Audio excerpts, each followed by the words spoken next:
ನಮಸ್ತೆ. ಇವತ್ತು ಪಾವನಿ ಬರ್ತ್‌ಡೇ ಇತ್ತು. ಸೊ, ಅವಳಿಗೆ ಸರ್ಪ್ರೈಸ್ ಆಗಿ ಗಿಫ್ಟ್ಸ್ ಎಲ್ಲ ತರಿಸಿದ್ದೆ. ಸೊ, ಅವಳು ಕಾಲೇಜಿಂದ ಬಂದ್ಮೇಲೆ ಕೊಡೋಣ ಅಂದ್ಬಿಟ್ಟು ಅದನ್ನೆಲ್ಲ ಪ್ಯಾಕ್ ಮಾಡಿ ಇಡ್ತಿದ್ದೀನಿ. ಇನ್ನ ನಾನು ಏನ್ ಗಿಫ್ಟ್ ತರಿಸಿದ್ದೀನಿ ಅನ್ನೋದನ್ನ ಲಾಂಗ್ ವಿಡಿಯೋದಲ್ಲಿ ನಾನು ಶೇರ್ ಮಾಡ್ಕೊಂಡಿದ್ದೀನಿ.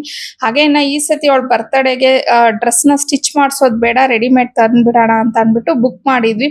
ಆ ಡ್ರೆಸ್ ಏನೋ ಬಂತು, ಬಟ್ ಅವಳಿಗೆ ಸೈಜ್ ಇಶ್ಯೂ ಆಗೋಯ್ತು. ಸೊ, ಅದನ್ನ ಎಕ್ಸ್ಚೇಂಜ್‌ಗೆ ಹಾಕಿದ್ವಿ. ಅವರು ಬರ್ತ್‌ಡೇ ಆಗಿ 2 ದಿನಕ್ಕೆ ಬರೋ ತರ ತೋರಿಸ್ತಾ ಇತ್ತು.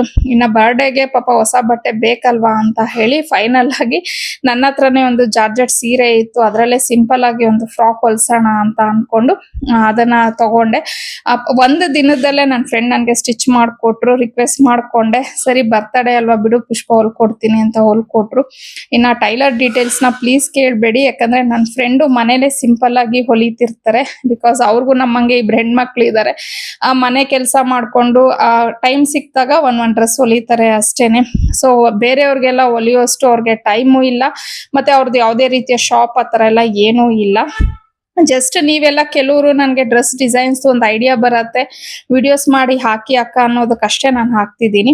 ಇನ್ನ ಫೈನಲ್ ಔಟ್ಲುಕ್ ಫ್ರಾಕ್ ತಂದು ತುಂಬಾ ಚೆನ್ನಾಗಿ ಬಂದಿತ್ತು. ಸಿಂಪಲ್ ಆಗಿ, ಬಟ್ ಸ್ಲೀವ್ಸ್ ನ ಬಲೂನ್ ಸ್ಲೀವ್ ಅಂತ ಬರುತ್ತಲ್ವಾ, ಆ ತರ ಹೊಲಿರಿ ಅಂತ ಹೇಳಿದ್ದೆ. ಪಾವನಿಗೂ ಅಷ್ಟೇ ತುಂಬಾ ಚೆನ್ನಾಗಿ ಕಾಣಿಸ್ತಾ ಇತ್ತು. ಫಿಟ್ಟಿಂಗ್ ಅಂತೂ ಸೂಪರ್ ಆಗಿ ಕೂತಿತ್ತು ಅಂತಾನೆ ಹೇಳ್ಬಹುದು.